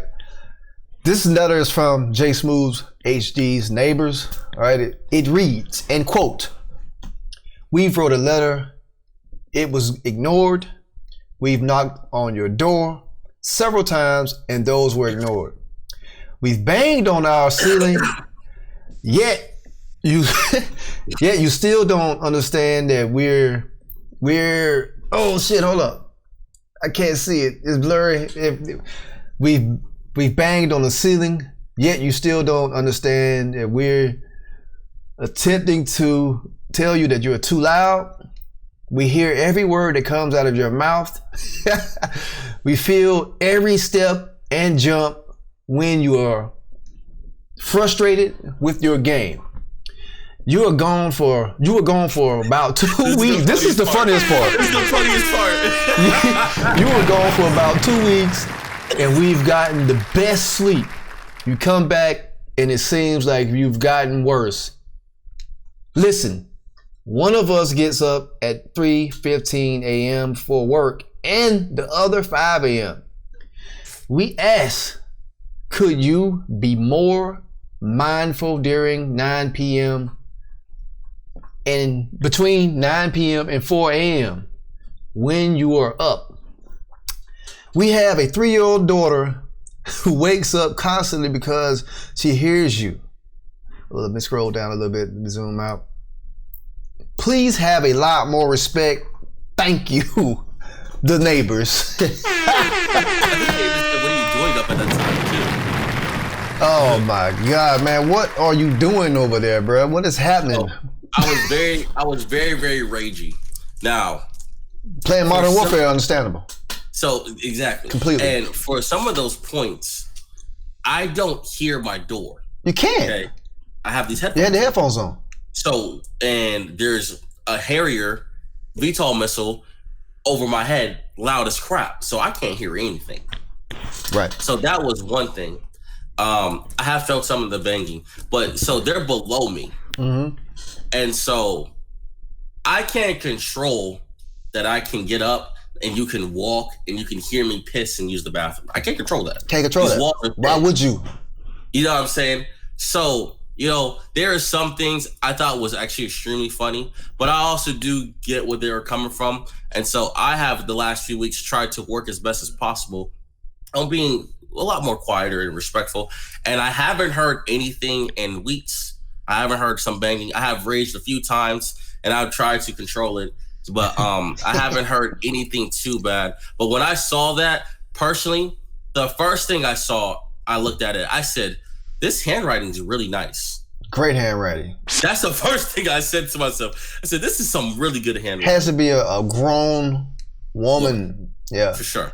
And then on top of it, the writing, that you dated it. So I was like, wow, this has like been saved up for a minute. So, wait, fam, hold up. They dated that just in case y'all have to go to court or something. But they're not taking me to court. You know that right now. For loud noise. But the third thing was, like I said, it was I was like, okay. Like I thought it was funny, but I said I will try to be more respectful for what they're doing as well. But at the same time, where I live at, this used to be college housing. Okay. So there used to be college kids everywhere here. Mm-hmm. Now it's more open to the public and college kids as well. So it's not my fault that I'm working from 9 to 4 a.m. because I'm streaming. And I'm gonna do my job just as you're gonna do yours. That's a fact. Like I said, I have been a lot better about it, but I think that was hilarious. But that got some backlash on those tweets. Really? Wow. I didn't read the comments. What were people saying about it? Some of them were like they were laughing, and a lot of people were trolling me about the neighbor stuff. Like even like my friend Reef, he said like he made a GIF of like I think it was like Peel or something like that. Well, like, the guy is sweating, but it's like water on his face, and it's like when Joe gets his how Joe's neighbor feels when he gets his first nuke. And it was really funny. But a lot of people were coming at me like, "Oh, you are a piece of crap," and they have a daughter, be respectful, and daughter, why are you loud, da. And I'm like, wow, like this got some hate. And I wasn't used to it. It didn't make me upset. I was like, y'all really like, so I had turned off the notifications for him. And so that's what I had to do. But it was some people and some like bigger streamers that I've seen their name and bigger clans and stuff like that, they were coming at me as well. Why? Yeah. Like because they have a daughter? Oh, you're playing. If you're in, like, some people don't understand because they probably never lived in an apartment. You're gonna hear everything your neighbors do if your apartment complex, depending on how your apartment complex is structured. You're gonna hear everything. Mm-hmm. Everything, man. I used to hear my neighbors piss, or when they take a dump. You can actually hear the log plump. Exactly. Come on, man. And they're below me on top of it. Like, oh man. I can't. And on top of it, you better have some earplugs or something. I'm sorry. You gotta hear everything you gotta hear. Right. I apologize. Man, salute to their daughter, but man, we gotta get these kills, baby. Yeah. We gotta get this rage on, man. Next tweet from J Smooth HD. All right. I like this one. Salute to this tweet. I keep smiling because I know blessings are coming my way. Praying hand emoji or hand clap emoji, whatever. I like that tweet. What made you tweet that? What does that have the date on that one? January 10th, the day after you got your nuke. You felt good. I guess you was feeling good. Like I said, we got the nuke last week, so it was February. What? I only got my first nuke February. Oh, my bad. I keep thinking this. Good. I'm thinking about February. That's January 10th. Yeah. So just at that time, just energy was good. I think I was coming off some of my best months of streaming. And just the energy that just, I was around, you just kind of see that. And then I think at the time, Swagg was getting really close to 1 million. Mm-hmm. T Clean is doing really well on Twitch. So just seeing everybody doing well. And so just stuff like that. Sometimes you just got to recognize the positives in your life. We want to share that. Yeah. So, you know, there's just been a lot of positive going on, and a lot of good things has been happening to me and streaming in this community. Yeah. So I just know that sometimes, and maybe that tweet isn't just for me. Maybe that is for somebody else that is seeing my tweets and they may need a word of encouragement. Hey man, salute to that. I like to celebrate the moments as well, man. Man, salute to that, man. You look happy, you look healthy, you look like great things are coming your way, man. Like you said, you're probably celebrating Swagg's 1 million accomplishment. Man, I celebrated that. I felt like like that needed to be celebrated. I never seen anybody do that. Like, I never witnessed a journey like that from the amount of followers, which is not the actual focal point here. They actually followed the guy from then to now, and you see that huge accomplishment, but it's exploding. It was explosion in the community when that happened, because he seems like a man of the people. You know what I mean? He's not like others where they feel like he's. What I'm trying to say is he seems like a man that you can like, oh shit. You can relate to him. You can relate to him more. Thank you. I couldn't spit that out. You can relate to him a whole lot more. That was celebrated. I celebrated that like it was my accomplishment, man. One of my accomplishments. I love to see that. That's why I love Chris. He's such a he can bring people around so well to him. As well. But he's also a different content creator. Like, you know what I'm saying? Just with like, this has always been us growing up, but like our little sayings, like doozy, snoozy, Timmy's, like, you know what I'm saying? Just other little things. It's those small things that people kind of like, wow, that's kind of like funny. That's kind of cool. And they start doing that to themselves when they're playing in the game, talking about somebody else. So yeah, he's very just a relatable person, but you know, he is, like I said, I was extremely happy for him, because knowing where he came from and where we came from, you know, a lot of people like in high school, like they would make fun of him about it. You know what I'm saying? Because it's, you know, he's doing the game and stuff. And like and I was like, bro, you know what I'm saying? You gonna do what you're gonna do. And we didn't care about it, but you know, like, I'm just glad that he can live his dream. Yeah. You know what I'm saying? That is something that's really dope. And seeing, like I said, knowing Chris my whole life, basically, seeing what it has done for not only just himself personally, but his family is another thing that I love about all of it. Yeah. You know what I'm saying? He bought his mom's a new car. You know what I mean? Yeah, I've seen that. That's goals. Like, that's what I want to do. My mom makes some pretty good money, and I still want to buy her a whip type stuff. Right. So, you know, it's just really dope. Yeah. So blessings just been falling in our way the last few weeks, last few months. Yeah. And we're gonna try to keep riding that. And you're right though. Like, a lot of people don't get the gaming thing. Didn't get the gaming thing because it wasn't cool to be a so-called content creator or a streamer, because people didn't understand, like, okay, this is, some people are making a living off of gaming, you know. And don't understand why they would do that. Yeah. Wow. And then, you know, you might snicker a little bit until it became public, when the rappers started playing video games. Now it's all of a sudden cool. Games. And I tell people, like, even yesterday I was at work and I tell people, like, I have another job at being a Twitch streamer. It's like I refuse to believe that. I was like, okay, but you have subscriptions to Victoria's Secret, or you may, you know, spend $100 on a makeup kit, or you may, you know what I'm saying, do this or this and that and support somebody else. It's the same thing about doing a video game. What's the problem with it? Yeah, exactly. Same thing in my job. I don't, like, when I tell people, I gotta go home, man. I can't be here for free because I'm a salary worker. I'm not trying to stay here extra hours for you. Yeah. I'm going home to do my thing. And it's an actual real thing, man. Salute to all the content creators out there. Salute to everybody that's out here grinding and getting their grind on and doing their thing. Pioneers with content creators to give myself and the next, you know what I'm saying, generation of content creators a lane, bro. I appreciate them too. Yeah. You know the OGs, man. The second Mad Rogers, the Chris Smooths, the Marker J's, man. Marker J, shout out to man. Marker J. Salute to all of those guys, man. Let's talk about some love, hate mail. Love mail, hate mail. All right. Being that you dropped your first nuke, dropped the big doodoo on them. Sprinkled the doodoo on them. Did you get any messages after that? I got actually a good amount of messages.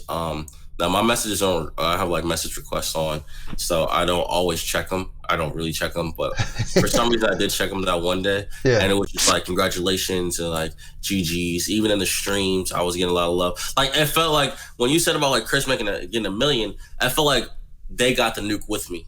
Even if it was people who were random, it was crazy, and I just didn't expect like the amount of love I got. Yeah. I even get like this love just about like people telling me to keep grinding, and they love the streams and they love the YouTube, and you know what I'm saying, just to keep it up. So all of it I really do appreciate. And I did get a good definitely got a good any hate feedback on it. Any hate? And the only thing I've gotten the hate the most for was the letter. Some people got the guts to try to DM me and said you're crap and you're da because all that stuff. Well, so how did the letter go viral? Like, are these people that are following you, that are talking shit to you about your letter? I think when a few people retweeted it, 20 to 50,000 followers on Twitter retweet your tweet. Okay. It kind of blows up. So I think Swagg retweeted it because I had showed the boys, I showed the whole squad the letter first, and I said, do I tweet it? And it said yes. Yeah. So I tweeted it, and most of them retweeted it. So that's why it got like, I think it has like 100,000 impressions. It's incredible. Yeah. Like it has like, I think it had like 3,000 likes on it. So so you got like some dupes that follow someone else. Yeah. So just also just in. Swagg and Korean and other people, they have like 50K followers on Twitter. Right. So that's what happened. Like even when I got my nuke, now I didn't know this. So I'm at work and I go look at I get on stream because I didn't look at my group chat. Yeah. And they said, Joe Seacott retweeted your nuke streak. I said, what? Word? And I was like, no way. And he actually did. Okay. And I was like, what the hell? But I think that happened because people in my comments kept adding at Joe Seacott. It's like, because they were hating on me a little bit. It's like, he's camping, and I don't know how. It's like, he's camping, or wait. Yeah. Wait, bro. People were adding Joe Seacott because they saw you camping to get a camping to get a nuke when I literally got my headshot, when I got the kill on the head glitch, and then I got off the head glitch and ran and killed the dude. They said I was camping. They said skill-based matchmaking. They were hating because I was like, I had an M4. They said the M4 is the most overpowered gun. Like, you shouldn't even feel like a combat. Like, so I got some hate for it. So they were adding Joe Seacott though. So them not knowing that they're hating on me, they're adding the head developer, and then the head developer retweets my tweet. So, bruh. I mean, I saw no negative in it. I was just like, all right. And why are y'all so weird out there, man? Who the fuck raised y'all? It is what it is. Jesus. And to be honest, it don't piss me off, man. But the thing is, it don't hurt me because what it did was it got me another opportunity, another platform for somebody to see me who I am. Facts. And it's somebody huge in the community. So I take it for the positive. It didn't burn down my streams. It didn't stop me from creating content. It didn't stop me at all. It actually, and like they said, I think French Montana said it. If you ain't got haters, you ain't popping. Right. So I'm with it. You know what I'm saying? And man, salute to that. I get another nuke and I post it again, and they're at Joe Seacott again, and he retweets me again, I appreciate it. Man, fam, I'm gonna keep it real. I celebrated that like I got it. I retweeted it. That's love. I hit the like button, and then I think I said something. I think I commented or whatever. I loved it, man. There's no hate on my side, man. Yeah, let's talk about the love mail. Anybody that you want to shout out and tell them thank you for your support. I appreciate you. Anybody that you want to give that love to now? It's the time on the COD Show podcast. Jay Smooth. Of course, to the squad, all the squad. Okay. I appreciate them. Actually, shout out to my boy Quad MFT, aka Caleb. He does YouTube as well. He actually gave me, I think he gave like $100 to getting my Elgato a few years ago. Hey. He didn't have to do that. He just did it though. Shout out to the whole squad. The whole squad that people may know on the scenes or behind the screen, our like Discord squad chat is pretty big. It has like 20 people in it, 15, 20 people in it. Okay. So, you know what I'm saying? You guys may know like me, Swagg, T-Clean, Santana is now coming up. Shout out to my boy Santana. Go check him out. He's an amazing content creator as well. He's a Korean's friend. Yeah, I recognize that name from him playing with his childhood friend. Like I am the Swagg is what Dante is to Korean. Korean, you know, saying my boy Cotton, my boy Redaway, my boy, you know, Clean Brothers, T-Clean, Tims. There's a bunch of people. But the people even behind the scenes that they don't see, we all support each other in whatever we do. Word. So even like Green Goblin HD, I know him. So, you know, and he's another, like, he's also a big person that supported me. Yeah. And then also just the people in the streams. Word. I say this all the time. If you have been following me for 1 second or for 1 year, that's all love, and I appreciate everything, because you don't have to click my stream. You can be watching somebody else, but you tuned into me. So true. My little sis, shout out to Brittany, my little sis. She's been one of my first ever followers. She's my first mod. So just a lot of people that I have in my corner, and you know what I'm saying, and all the love is always welcome. You know what I'm saying? No matter, like I said, if it's today, next week, or the future, or in the past, I appreciate everybody who's just been there on my journey. Hell yeah, man. Salute to that, man. Salute to that. Salute to all the supporters and people that are not afraid to show love, because it seems like it's so easy to show hate, you know, give hate. We all about the love here, man. Salute to you, man. I'm a follower. I'm in that number. I appreciate what you bring to the table, man. That's why I asked you on the show. Yeah, appreciate it. As we get ready to wind down, man, let's talk about some top 5, top 3s. Top 5, top 3s. All right. I'm gonna try to knock this down. I'm gonna try this. Man, good luck, bro. Good luck. Top 5 video games of all time. J Smooth. So my top 5. Yeah. My top 5. Your top 5 video games of all time. So I always felt like I'm a variety gamer. Yes, I try a lot of different other games. So first off, Halo 3 is gateway drug. Okay. Is probably my favorite game. It's my first multiplayer. It's my first real multiplayer that I actually took serious. I used to do split screen with my older brother. We used to play together online. And then if he didn't play, I would always play Halo. I loved Halo. The story mode was amazing. Online was fun. I loved Halo. Halo 3 is one of my top 5s. My favorite COD is BO2. Okay. So that's all my top 5, of course. BO2, I just felt like kind of had no flaws. The guns were amazing. The maps were fun. The kill streaks, I think, is what really set it for me. Running, because you can run support or assault kill streaks. I used to love that about Call of Duty, support or... And so that was the fun part about it. So this is when Swagg was coming up, and I was actually there when Swagg got his first ever 100 kill game. We were on raid doing ground war, and I was running VSAT, and the orbital VSAT back then was cracked. It's the most overpowered, and it will never get that overpowered again. Not like the advanced UAV. The advanced UAV is cool, but it's not like the VSAT back in BO2. So I used to run VSAT, counter UAV, and EMP. And so I would just load up EMPs all the time. So that was so fun. You were anti. Definitely. Because if I would let him get swarms and escort drones, he's not going to get kills if I have my swarm as well. So I used to just run a lot of counters and try to get a lot of VSATs. Got you. Now this is going old school, back to my basketball sports roots. Actually, one of my favorite games. I have a lot of favorite PS2 games, and I actually have me a PS2 console now. But it was a tough one. I love SmackDown versus Raw, but I'm going to say NBA Live 06. Yes. This one had D-Wade on the cover. D-Wade is one of my favorite players growing up. I think they had just introduced like where you can create the player and you have like special type of like, if it was a high flyer or assist man or whatever. So NBA Live 06 is probably one of my favorite games growing up. NBA Live, with the family, stuff like that. Yeah. Another game is if I'm going to say live, I'm going to say 2K. So I think 2K14 was probably one of my favorites. Me too. Mine too. That's what LeBron on the cover. They had like the LeBron moments. They were doing. My player was just starting. Yeah. So all that nuances with that.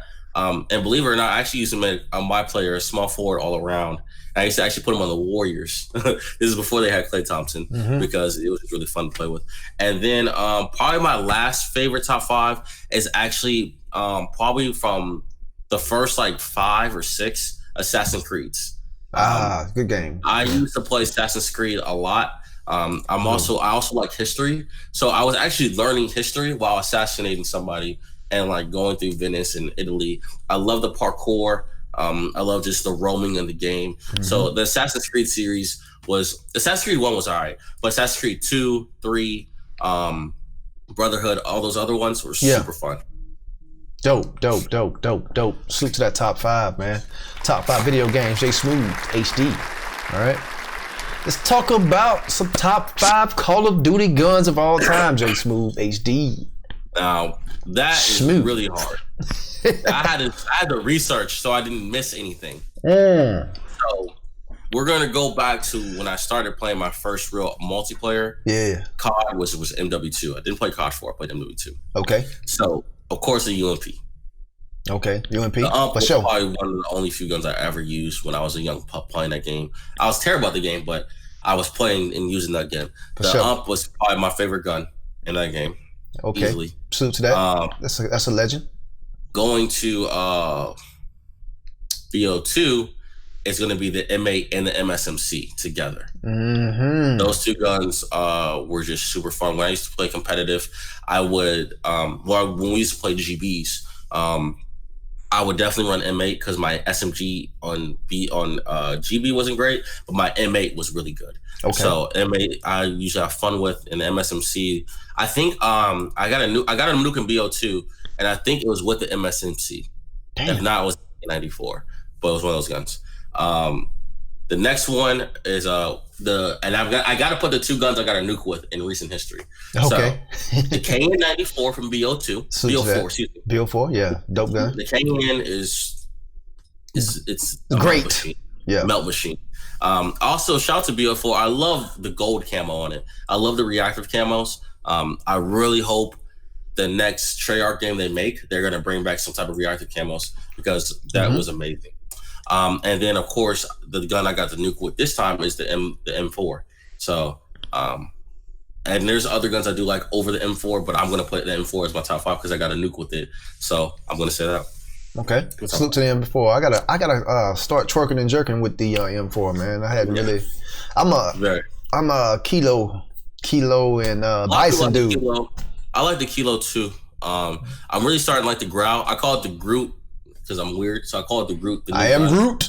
Yeah, that's what I think. It has different forms. Every time we change the barrel, the reticle is different, and we got 3 different groups. I don't know, but so if you do want to check out, the M4 class setup, go check out that vid. Go check it out.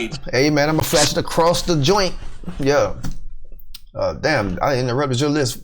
Did you finish? Yeah, that was it. That was my 5. Oh, salute to that top 5 guns, Call of Duty guns of all time. J Smooth. All right, top 3. Let's talk about the top 3 Call of Duties of all time. J Smooth, hit us with it. So obviously BO2. Okay. BO2 is my favorite COD. For sure. So BO2 is gonna be there. Now, the last 2 is gonna be Mr. Match. Now this one's gonna be the second one is gonna be MW3. Yes. MW3. That is where I'm telling you, Swagg and I played every single day. Yeah, man. Now I have failed. I had never got a mob on that game. I actually died 1 off. Okay. Because I got killed with a stealth bomber because I was sitting mid-map in resistance and I should have moved. And I didn't move. So I never got out of Moab, but playing with Swagg so much in that game, he was Moab Central. So MW3, and like I said, you can run the assault or the support kill streaks. Love that, man. And I also did like a lot of the guns, especially the LMGs. Actually, weirdly as it sounds, the LMGs in that game were actually really fun to use. Very fun. Yeah, you're right. So that was just a smooth overall fun game. And then the last one is BO4, I think. And BO4 is up there for me because just the nuances of them bringing a BR to the game. Yeah. And something fairly new. Like I said, I didn't play much IW, so I can't put IW in there because I stopped liking IW. Gotcha. And if I did like IW, I probably would be in there. But I'm gonna say BO4 just because of them having blackout and them also having competitive or pubs and other guns like that, reactive camos. You know, BO4 definitely took it to another level, man. I'm not. Yeah. You can say what you want about the specialists. Of course, everybody hates the free specialist kills with the dogs and whatever. I'm not gonna get into that. But BO4 took Call of Duty to a whole nother level, man. I'm not. I can't hold y'all on that, man. That's salute to that, man. Call of Duty, top 3 Call of Duties of all time. J Smooth, man. Great list. As we're winding down, man. Any clan affiliations for J Smooth HD? Nothing. As of yet, I am still just J Smooth HD. There has been smaller people who have, but I don't look into it. I'm just trying to still grow myself and grow the channel and grow the Twitch and grow everything else. You know, hopefully, maybe Carnage in the future. If I get a lot better, a lot more kill streaks, maybe a Doom, something, I don't know. Right. Something comes across itself, I will definitely seize the opportunity, see what it is. But as of right now, we're just doing a solo dolo thing, and we just chilling. Right. Is that something that you really like have to have, man? Like, I don't think you have to have it. There's benefits to it, and there's also benefits to not being in it. It's never been a real big goal of mine to be in a clan. Like I said, if it happens to work itself out and there's details and there's things that I think will help me, I will definitely pursue that lane. But to be honest, the only affiliation and clan I want to build is the main one is the Smooth Gang community. The Smooth Gang. Salute to that. That is the thing I want to build. That is the overall thing I want to build over everything. For sure. Great. Future plans from Smooth, J Smooth. What can we expect in the upcoming months or this year from J Smooth? The future plans are I'm gonna graduate. Yes, that's the first. Graduate. You'll probably see me stream from a different room because I'm gonna move back home to Arizona, so we won't have to worry about the glare or anything else anymore. Word. And my neighbors. Some other serious things though. I want to try to keep growing and, like I said, get sponsorships and be affiliated with other people. I'm actually sponsored with Control Freak. I got that a few weeks ago, and I'm blessed to have that. And I kind of want to just keep growing with that. Another thing is maybe in the works, hopefully in the works, is try to get a place actually with Swagg, and me and him have a place together, live together, get a crib or something like that. Ooh. But the other thing else is just to keep growing and to get better. But yeah, to get a crib with my best friend will be something special. Ooh. Get off me, ladies. So that is you already know the vibes. You know, and hopefully we're getting Twitch partner. Okay. And get that Twitch partner and getting monetized on YouTube. But you know, everything's just to keep growing, to keep grinding. It's going down. I can see it all happening, man. 2020. J Smooth is going down, man. Atlanta, dog. Atlanta. By the time this episode comes out, we've probably have gone to Atlanta and came back, man. I can't wait to. If I do run into y'all, I'm gonna make it my business to try to actually run into all of y'all out there, man, in the ATL for this upcoming event, man. I'm very excited about Atlanta. Hell yeah, me too, man. They hadn't let the animal out the cage in a long time. I hadn't been out of town in a while, man. I'm out there. I'm gonna be out there in the streets, man. Catch me out there. To be there. Hell yeah, man. But man, I appreciate you, man. This has been a dope interview. This has been a dope, very insightful. Learned a lot of shit this sit down, man. Yeah, a lot for the good. And like you said, you always have a story for everything, man. I do.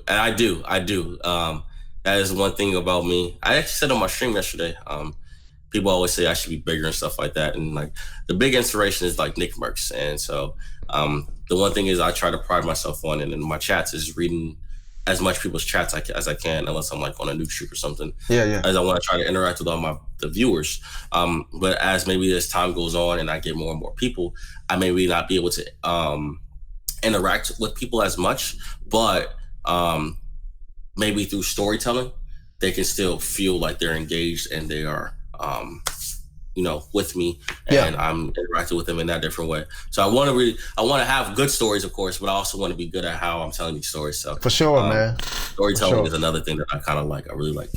For sure, man. And I like you, man.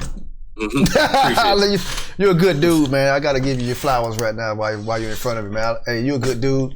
I appreciate it. Salute to you, man. And damn, man, I don't know what else to say. I think you said it all. Yeah, I appreciate you for having me on the show again, man. When I got asked to be on here, I was like, whoa, really, me? So, and then just pray that these opportunities just keep coming both our ways. And like I said, I just appreciate everybody who came through and, you know, watched and took the time to watch and hang out, man. And this is dope, man. Like I said, I really appreciate this. Yeah, man, we appreciate you. I guess we're gonna close it out. As always, live life, show love, be great, and always keep the kill feed lit. It's been your guy, diddyonasis, aka Onasis, Kill him, the host of the COD Show podcast, alongside my guy, J Smooth HD, man. This has been stay smooth. Stay smooth. Stay smooth. Hey, man, appreciate it, dog. All I know, the hood gon' live forever on my soul, yeah. Off the post, had to jump up and get in by my lawyer.